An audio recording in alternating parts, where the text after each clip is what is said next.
On June 8, 2021, we aired an episode about the lying flat movement that's gaining popularity among young people in China. Some viewers have asked for an update. In this episode, we will look at this in more depth.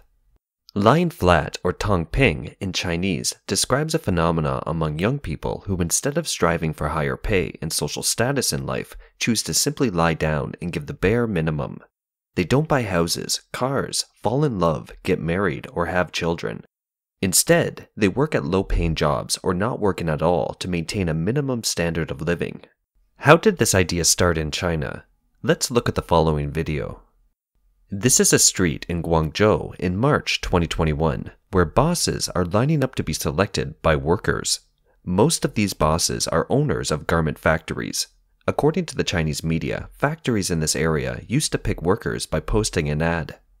But now, they can't even get anyone even if they wait on the roadside all day.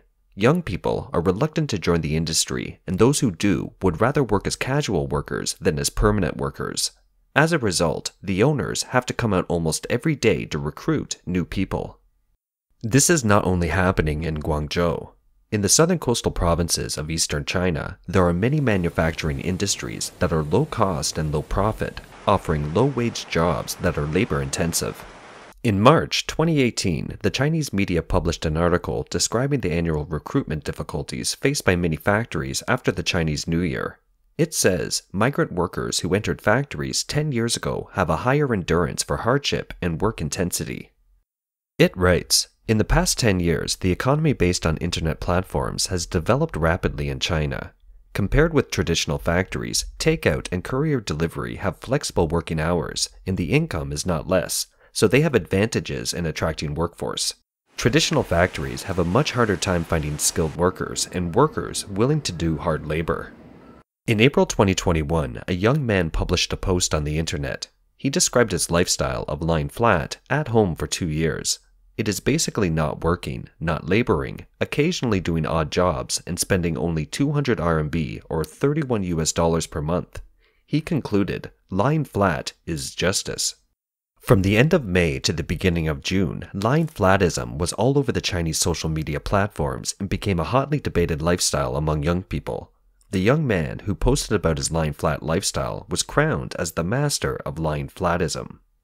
According to his story, when he was 18 years old, his family introduced him to an auto painting factory as an apprentice, after which he worked in a tire factory, an electronics factory, a chemical factory, etc. In the last few months, before deciding to lie flat, he worked as a security guard in Shenzhen. It can be seen that this man, the master of lying flat, is the worker that the factory owners in the streets of Guangzhou are trying to recruit, but he has decided to escape from it. In reality, a group of young people have been practicing this lifestyle of lying flat for a while. On May 6, 2018, a Japanese public broadcaster, NHK, aired a documentary titled Sanhe Talent Market, Young People in China with 1,500 Japanese yen a Day. It reported on the situation of young people in and around a low-end talent market in China. Sanhe is the name of the largest human resources company in the region. These young people usually have no higher education or relevant skills. They hang out in internet cafes, have no fixed place to live, and make a living as casual workers with daily pay, claiming to work 1 day and play 3 days. Because of their unique work and lifestyle, they are known as Sanhe Masters. Before working as a security guard, Luo also went to Sanhe job market. He wrote, I still can't forget a scene where a man was holding a sign saying, "Who wants to sell blood?" and a bunch of people gathered around him and said, "I want to sign up." All for the price of 350 RMB or $54. Luo eventually returned to his hometown, where the family still has a 3-story home, the second floor of which belongs to him and is where he now lies flat. Sanhe masters are scattered in the streets of China's metropolitans such as Shenzhen, Guangzhou, Shanghai. They make a living by casual labor, not renting nor buying a home or a car. They work for a day, play, and then go back to work after spending the money. The emergence of Sanhe masters is related to the employment dilemma faced by the lower class and the significant changes in the overall environment in China. After the Tiananmen Square massacre in 1989, the Chinese Communist Party, or CCP, led its people to seek fortunes in silence, or by any means possible, and not to concern themselves with national affairs. At the same time, pornography, gambling, and drugs spread like a flood throughout society. With the boom of the internet, video games have consumed many of the younger generations. Luo's idea of lying flat has resonated greatly with the Chinese student population. Each year, students in China have to compete with millions of others for a spot at a prestigious university. After graduating, they have to compete with millions of others for high-paying jobs. Lying flatism has also been embraced by many office workers. They post cartoons and leave messages such as, "When lying flat, leaks are not easy to cut." Why do office workers enthusiastically endorse the idea of lying flat? In mainland China, the 996 work culture prevails, where employees are required to work from 9 a.m. to 9 p.m., 6 days a week. The high intensity of work is not rewarded in return. According to a report released by Chinese real estate company Beike on May 27th, the 3 Chinese cities with the highest house prices to income ratios are Shenzhen, Beijing, and Shanghai. It would take an average residential family living in Shenzhen 27 years without food and drink to afford a home. On May 31st, 2021, the Chinese government announced the 3-child policy, which means that a couple can now have 3 children instead of the decades-old 1-child policy. However, the high cost of raising children has resulted in a lukewarm response from the public, who have said that they don't want to have children. To prevent the public from blaming it, the CCP has cleverly introduced the concept of capital and capitalist, leading the young people to become hostile to capital. Jack Ma, the billionaire president of Alibaba, previously advocated 996 work culture. He has now been portrayed as a blood-sucking capitalist in the Communist Party media. Chinese online users vented, "Not lying flat, but working 996? Just to sell myself and make money for the boss? So I can die from overwork while the cemetery is valid for only 20 years? Without fair laws, equal education, and social health protection, a lifetime of hard work still comes to nothing. Why not take it easy now and enjoy lying flat?" Such a trend has also spread to Taiwan. Taiwan's internet users divide up their lying flat friends around them into 4 types.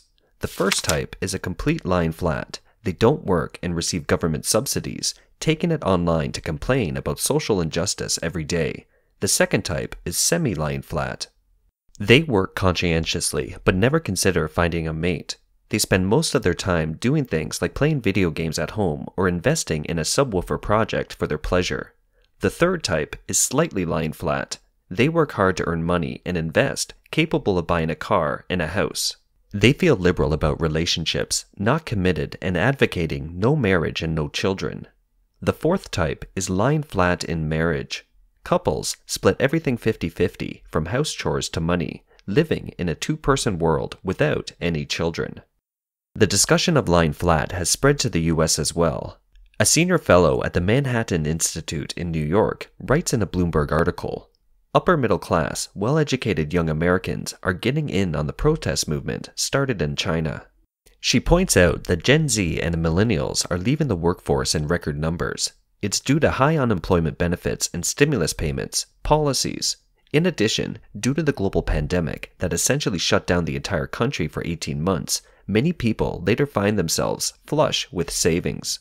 But unlike Taiwan and the US, young people in China face unimaginable hardships in reality, even if they choose to lie flat. The US pays high unemployment benefits and subsidies for citizens during an outbreak. It's unthinkable in China. It's safe to say that in reality, there is little chance that the Chinese people working 996 will ever be able to lie flat. The stories we see in the media and social media platforms in China and abroad are not about China's young working class. Australia's ABC News published a report titled, "Lying Flat, the Millennials Quitting China's 996 Work Culture to Live Free of Anxiety." It interviewed a lying flat person who used to be the editor of a famous Chinese publishing house. He believes that his daily work is a torment to him and has taken a toll on his body and mind. He now runs a convenience store in Beijing using a hut from an old alley or hutong left by his grandparents. The ABC article reads, "Li Chuang is among a growing number of young professionals in China rejecting the traditional narrative of success in favor of a minimalist lifestyle." Similar stories often appear in Chinese media, such as a senior Tencent employee who decided to flee Shanghai with his wife and children in 2017. They came to the countryside in Anhui province, bought 200 mu of land, and lived a rural life. However, this type of story is heartbreaking for Chinese with 996 jobs who like to lie flat. They commented, "This is not lying flat. This is achieving financial freedom." As we can see, the cases of the working class lying flat reported by the Chinese media is only a short break in most scenarios. After a few months, they still need to continue to look for a job. As for the root cause of this, young people in China see it clearly. They wrote, "Don't look at the internet, just look around you. Are there really young people who are lying flat? No, not even 1 in 100 people." It's not that they don't want to do it, it's that they don't dare because they can't afford it. As soon as the young people lie flat, it's impossible for them to make it to the next month or year, not to mention the future. It's the harsh reality in China. It can be said that young people in China do not have the luxury to lie flat. In China, even the bottom-tier Chinese who have a job can hardly get income security, let alone someone lying flat.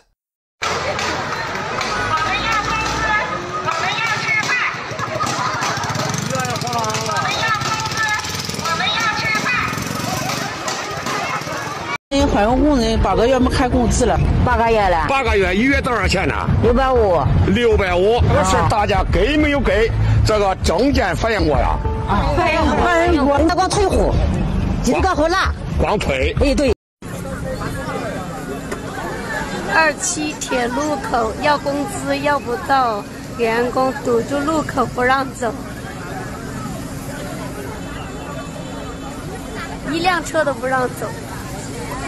The CCP does not intend to leave the young people in the class of lying flat alone. It has already expressed its strong dislike for it.